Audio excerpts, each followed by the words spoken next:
What I like about Frenchie's story the most is she didn't have to come out and say verbatim, like, I believe that business owners should take care of their health first, that they should take care of themselves first.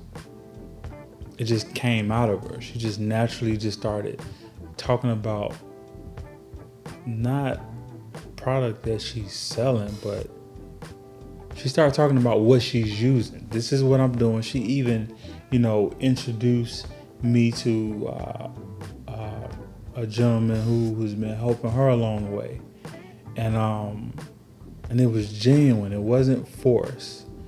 And what I like about her story, and we didn't even really get a chance to get deep into her as a business strategist, because she took time to pour in us, me and Josh collectively, knowledge about, just health and wellness and mental health and clarity, having clarity on who you are. And she shared a lot with her backstory. And I'm happy to share this moment with Frenchy, the Dot Connector. Check this one out. My real name is Aureille. I am from France, but people call me Frenchy because it's a lot easier. It's thick, and that way they don't butcher.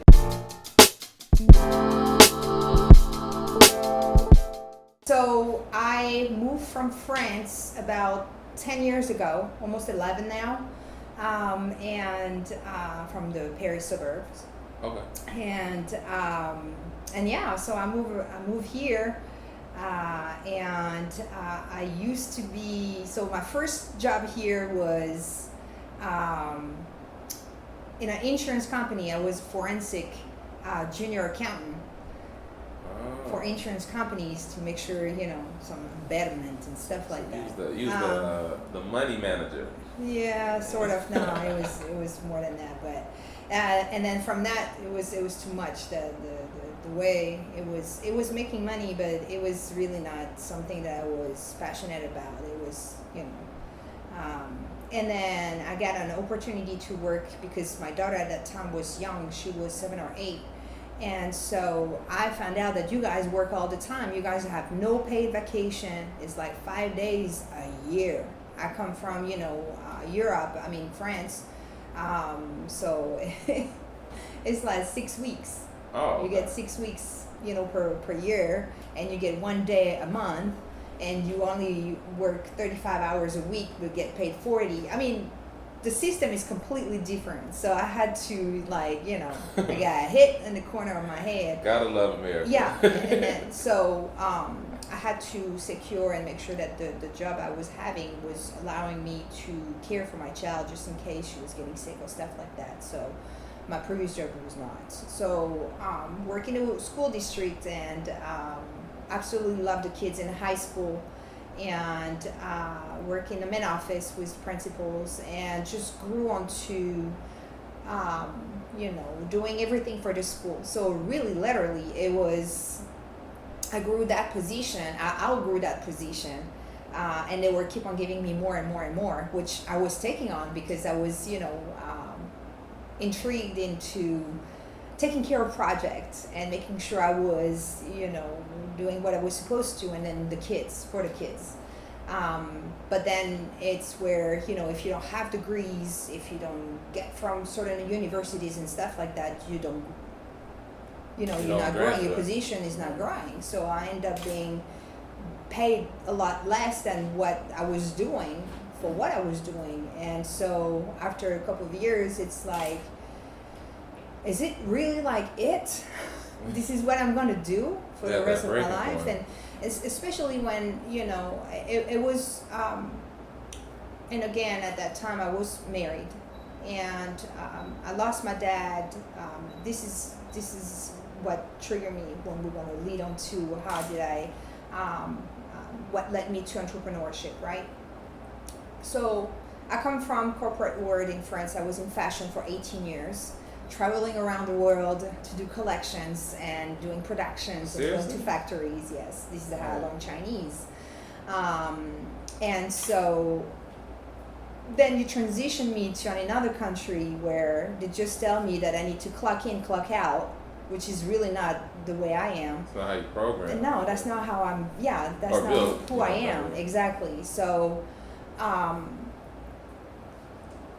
you tell me to clock in, clock out, and no matter how great I, produce some, ideas for the school, that I run multiple projects, that I do a lot more than what I'm supposed to for the little pay I get, you tell me I'm not going to get rewarded, or I'm not going to, be able to get a better, paying scale and better title. It's crazy. So, yeah, absolutely crazy. But they'll give me a $25 gift card at Starbucks, tell me That's good job. the bait. Or tell me I'm the best. That doesn't feed me. So, anywho, I was literally staying because of the kids. I had this relationship with the kids and seeing how sometimes some of those kids were overlooked. Mm-hmm. It was a lot of kids, high school level. And some of them, you could tell that they were going through some stuff, but in there, they were not being heard. Mm-hmm. And so I have a past. So, Like we it's all not do. always the nicest, I did some stuff, but what I'm saying is I was really connected more to the kids than anything else. So this is where I was like, well, at least if I could be that here for them, or showing them that, there is a way out, and Right. no, you're not a bum, You know what I really like about you, Frenchy, is that you are not from here. And you interesting perspective, because what I'm hearing from the story, because we talk off camera sometimes, but you came here just from a whole different country, 35 hours a week, to now you working 40, so having traveled the world, now you got to clock in, clock out, and then now you find the love where you're able to connect with kids. And it's, for me, I think, you're, like, getting to the latter part of your story, it's like you really show that you can start entrepreneurship at any level. Because you had all those experiences, and it wasn't like you've been an entrepreneur for years. Not saying, if you were, I'm sorry. But it's not like you were an entrepreneur just... All this journey led me to be the entrepreneur I am today. I needed all those experiences in order for me to be the good entrepreneur that I am today. Absolutely. A lot of people think that, they shame the 9 to 5 or whatever. I didn't let go. So part of my story, I started to help out, actually, staff members building their own businesses or side hustles. Oh, so you started off hustling in the schools. Yes, exactly. So I was doing all that. I put stuff in place also into the school district. And so I was helping some of, the employees. I had one of, my friend and coworker there, and to help her open her dance studio. So I'm always being helpful. There you go. I always been helpful, and this thing is find a way to win. Exactly. That's my motto. So it was, I'll figure it out. Everything can be figured out.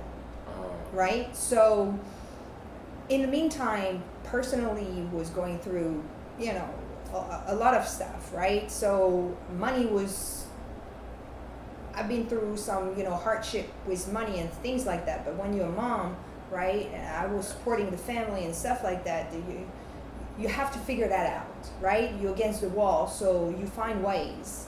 So resiliency, that's on another part. Then my dad became sick, and so my dad passed from cancer. But this is where was the draw was. I had to ask.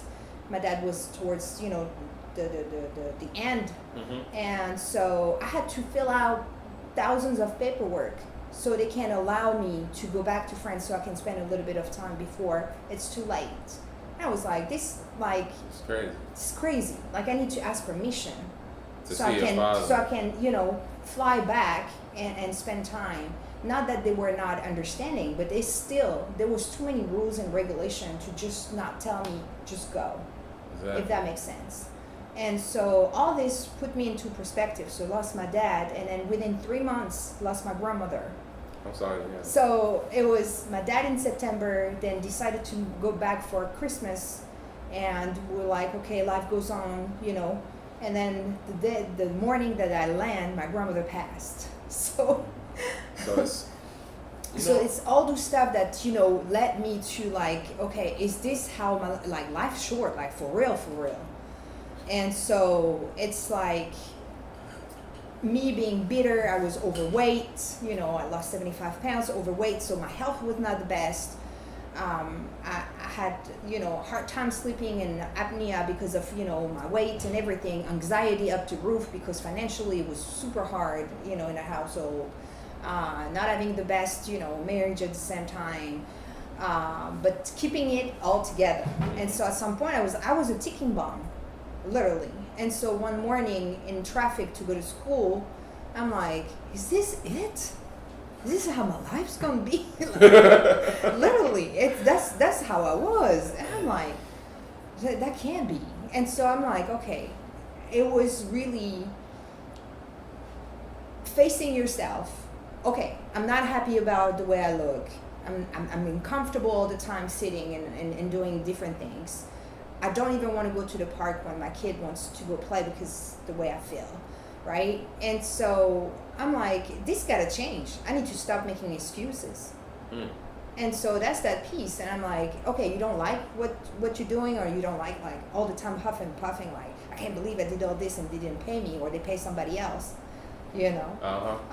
And so I'm like, I need to change this. It's not gonna go nowhere. They clearly stated, like, you're not gonna be able to move up because you don't have those degrees. You clearly not gonna get paid more because you don't know that type of person. So I'm like, I gotta make it for myself. This is it. And then, you know, not happy in my household, then change that. Because I have a little girl. What am I showing her? That she cannot speak up for herself if something is not, you know, I don't want her to be in the same situation I've been. So I gotta show her the way. That's part of, you know, a parent, right? So I'm like, okay, this is it. I gotta change. And so from that, this is where I started to take care of myself. I'm like, me helping others all the time. If I'm sick, if I can't move, if I get sick myself, physically and mentally, I can't help others. And therefore I cannot be a great parent, right? You know, everything was upsetting me all the time. So would you say that is the part that story is, it's like the pressure that you needed to pressure of no, it's like it was a wake-up call. Wake-up call? It was a wake-up call. It was a wake-up call, losing my dad, my grandmother, and seeing that, you know, really life is short, and then seeing, you know, how my kids had to go through, because she was super close to my dad. So seeing how it was affecting her, it's like, I need to help her cope with all those things. Me, I had like, you know, tough skin because of, you know, my past and everything, but I'm like, if I can't do this or show a proper way for my kid, then I'm failing her. Is your daughter from France too? Yeah, but well, she was born here, but then we moved back to France, and then we moved back here. So okay. So yes, so yeah, she's about to turn 18 on Sunday. Oh, congratulations! Yeah, Happy birthday, Jasmine. Jasmine. Yes. You got some good names in France. Yeah. I think I'm gonna have you name my kid. Okay. No, you're gonna have to deal that with your wife, not with me. For Don't Put sure. me in this. I'm gonna let her know. Frenchy, she's the name giver, because I like your name too. Oh, thank like, you. Frenchy? Aureille. Oh, Aureille? Aureille. Yes. I love that. Cause me personally, that means rising. That hit my soul. Oh, see, I like that name because it's just like here we're all named like pretty much the same. Like, granted, I got a name, but my father's a pastor, so he gave me a name, Joshua from the Bible, which I think I actually kind of model him a lot, because I feel like me personally, I'm more of a support system to a lot of people than I am, and I think that sometimes being that support system, that shows leadership, because me, how I look at leadership, it really doesn't matter what you do. As long as you embody what you are, that's your form of leadership. So as long as you understand your role, that's you being a leader. Now, when it comes to, a group setting, I feel like don't get outside of, don't make it difficult for everybody else. We got to work as a team. So if you're gonna do this, be a leader in that. If you're gonna do this, be a leader in that. Oh yeah, take responsibility in where you at. Yeah. Yeah. No, I understand that. So I feel like personally, like that's just the type of person I am. Like I'm not always the loudest in the room, but I'm not always the quietest. You don't have to be loud. And that's what, I think I appreciate my dad, but that's a whole story in itself. So we gotta talk about that one. Yeah. But the reason I'm saying that is because we had a lot of common names, Mike, Jason. So me personally, I feel like when I name my child, I want to give a really unique name, like 080. Like that is, I never. It's unique to you because you're from here, but in my country there is gazillion of Aureille. Really? Yeah. You're the first person I've heard name is 080. Yeah, you have Hispanic people, Aurelia. It's it's a common name. It's Latin. So what's the name in English? How do you translate that in English? I can't. It's Latin. You guys don't have that. Okay. So, I would say the closest that people can say my name is Aureille. Oh. Let's stick with I prefer Frenchy, to be honest with you. If you gotta do me like this, like Frenchy. So, okay. So yeah. Well, okay. So I really like your name. Oh, thank you. I really like your name, but we got off topic really bad, so I'm sorry. Yeah, no, you. I will say that your story is speaking to me because, like I said at the beginning, I really admire that you're just not from here, and yeah, it was a lot of pressure, and you had like a breaking point, and you didn't go the reverse way. No, I could go all bad, right? Depression and all that stuff. But I think it's the fighter in me, and this is how also my dad, I have a sister, I have an older sister, and he was big on making sure that even we are females, we know how to take care of ourselves. It was very important to him. So, so I think I have that fighter and warrior spirit in me. So it's like, I had health also issues, so I had cancer as well. And so I beat it twice, and then so this is where also I was like, I gotta do better. So let's drink to that. Beating cancer twice. That's but that's that piece. It's like, at some point you have to. I was blessed also to. So in my journey of being physically healthier and losing the weight, I started on my own, right? And then at some point, now it's my business partner, CJ, and he became my trainer. And so what he saw was, okay, you need boxing. I was in boxing when I was younger. I love it. Exactly. Like me personally, I love it because I got to beat up people. And but that was because he was saying that I needed something to release my stress, anxiety, all that stuff, and also because at that time I lost the first 30 pounds on my own, but I was at the plateau. I was stuck. I was not, no matter how much I was working out, eating just salad like a bird. I was not losing the pounds, so I was getting like frustrated, and so it did approach me before and was trying to help, but I was so stubborn. That's on another pieces. I will try to figure it out myself because of trust issues, and so I'm not paying the trainers. Like I can figure that out, and so but at some point I was like, no, please, okay, can you help me? And so we went through this, and he opened my eyes in so many other things about health. And that's where I saw that nutrition, it was all bad. I was basically under eating. I was not knowing what was a simple carbs, complex carb, what my body was fueled by. And so it was all over the place. I was missing a lot of nutrients. So this is why my body was like, this is it, lady. Like, you beat us up. Like, we can't do nothing. so he helped me so much in learning all that aspect, and then getting tuned with myself as well, because I was like, I'm fine, but it's like, no, you gotta heal something, like exactly. And so that's where, by training me and educating me, and it was, so this is the person I would say that basically mold my confidence. And this is funny, because this is what Athletic Spa is all about, where we mold confidence. Mm-hmm. A lot of people, you go, the first thing was like, oh, I'm going to fix everything about myself because I don't like myself, so I'm going to lose the weight. It goes way beyond that. Mm-hmm. First, yes, that's the first thing. Most of people is like, oh, I want to lose the weight, I want to look good on those clothes and stuff like that. But we scrap the surface, is what is underneath. Don't put the right stuff in their body. Like I can relate. Yeah, they to go that. crazy. I've had a famous joke. Me too. Like, I'm fat. Like, I'll tell people all the time I'm fat.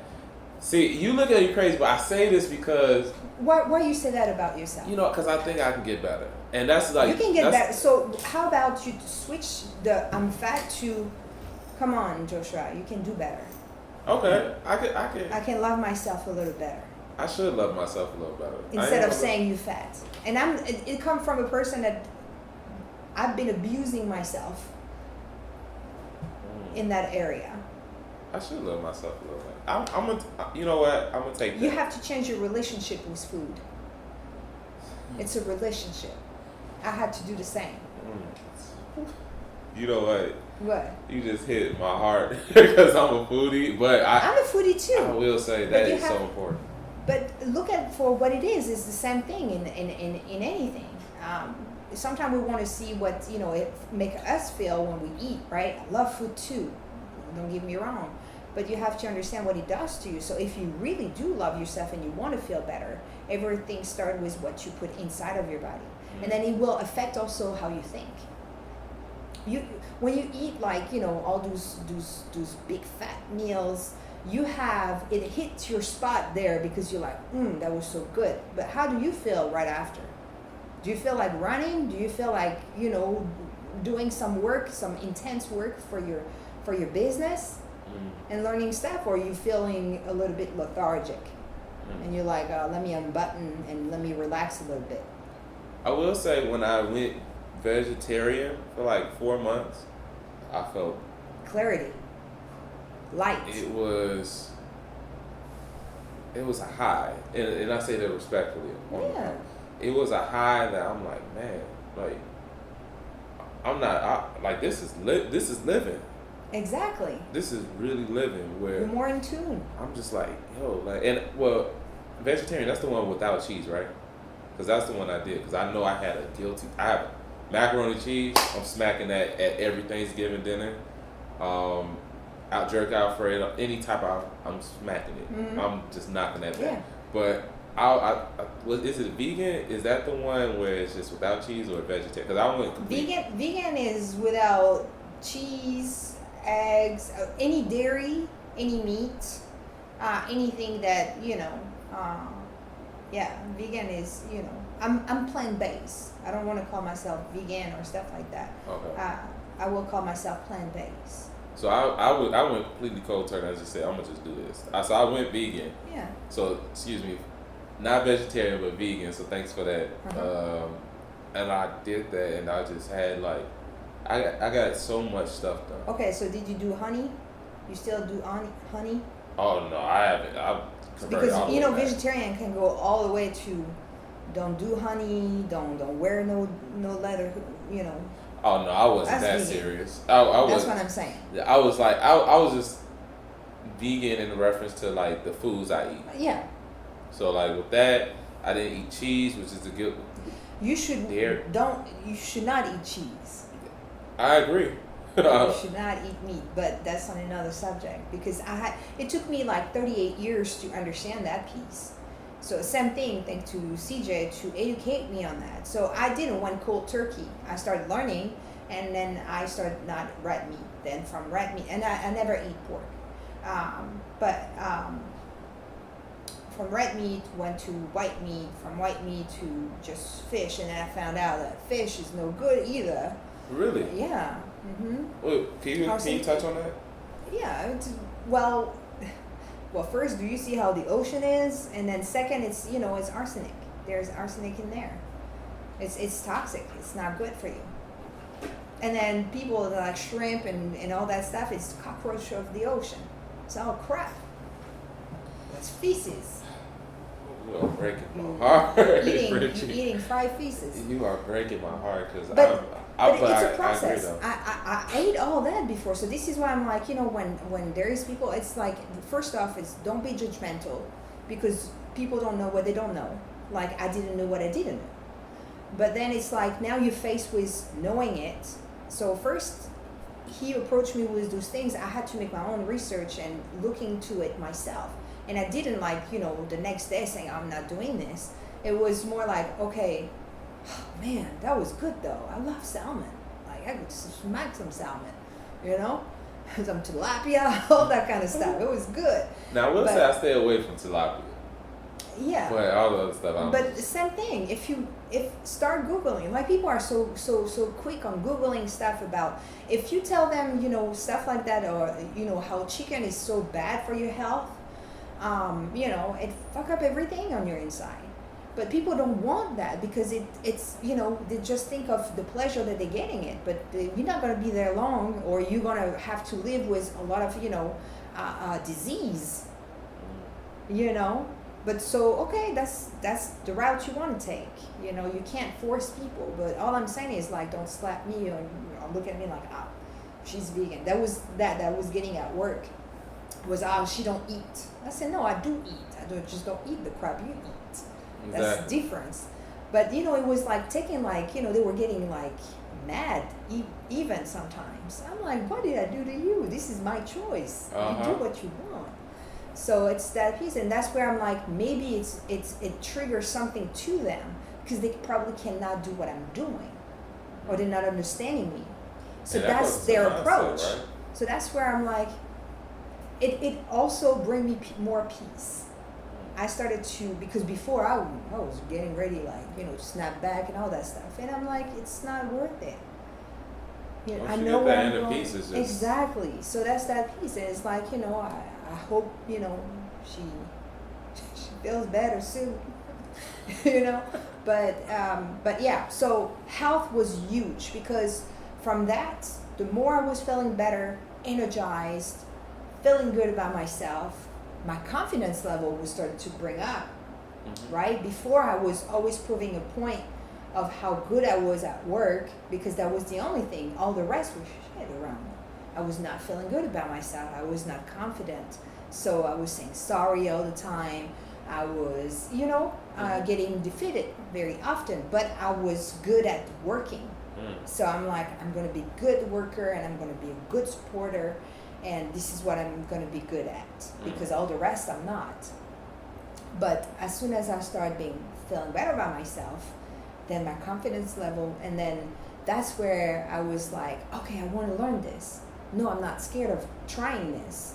So before, I was like, oh, I'm getting old, and why would I? And then same thing, he was boosting me on telling me, you're good at helping me with this. I didn't thought of that, or you're good at that. You should help others with that. I'm like, I don't know, maybe you're right.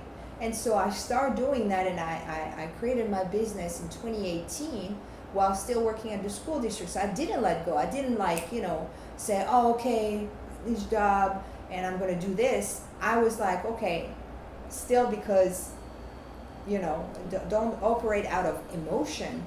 It's more like, let me keep that job, because I got bills to pay. I have to take care of my kid, and I was in process of divorce as well. It costs money. And so I developed everything while still having my 9 to 5, developing my business on the side, going to school on the weekend and doing all those events to get paid extra, and then working on my business at the same time. And that helped me so much, because that brings resiliency, really knowing that this is really what I want to do. And then that was also helping me build what I'm doing now, which is helping people transition, or helping people building their business from a foundation standpoint. Too many people just jump on the wagon without knowing properly what they need in order to sustain a business. It's super hard. Yeah. So I agree. Financial literacy, marketing literacy, anything literacy, I would say. But a lot of people, they're just going to go and get the quick, oh, I'm just going to take this and this, that I could get 10K a month. Yes, after a couple of years of you knowing how that works, it's, and so I would say, to lead to your second question, it would be that this is what I develop. I don't like the word blueprint, because there is no blueprint. The way I did it might not work for you, things like that. I tailor, when I work with people. But foundation, people don't want to take the time to build the foundation properly, especially in entrepreneurship, because now we all polluted with people having result right away. We're not taking the time to build something that is meaningful. We want to get straight to the top. Exactly. Without knowing. We want to be Warren Buffett at 80 years old, and not Warren Buffett when he was 16. Exactly. And Warren Buffett is still, having his means, living with, very low means, right? I think he has the same house that. Yeah. So it's. Mm-hmm. I think when you're comfortable with yourself, like. Mindset. We got to touch on that. So, like, with mindset, I think Warren Buffett is the type of individual, he really doesn't care about money. He really just loves that game. And he plays it to his... He plays the game. He plays it. And I feel like when you fall in love or you have an appreciation, you just in it, the money will always come. Mm-hmm. Like, it will always come. Yeah. Yeah. It's just, it's more about, and again, health. This is why I emphasize so much that if you take care of your health, you'll be a good entrepreneur.